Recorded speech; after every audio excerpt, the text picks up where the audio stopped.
اون که هرچی ابر دنیا خونه داره تو چشاش، اون که ناچاره بخنده اما گریه از خنده هاش، اون که اون شهرش غریبه با یه عالم آشنا، هیچ کنون باور نکردم غربت تلخ صداش.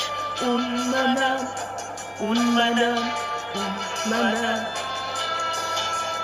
بغضمو تو گلو میشکنم.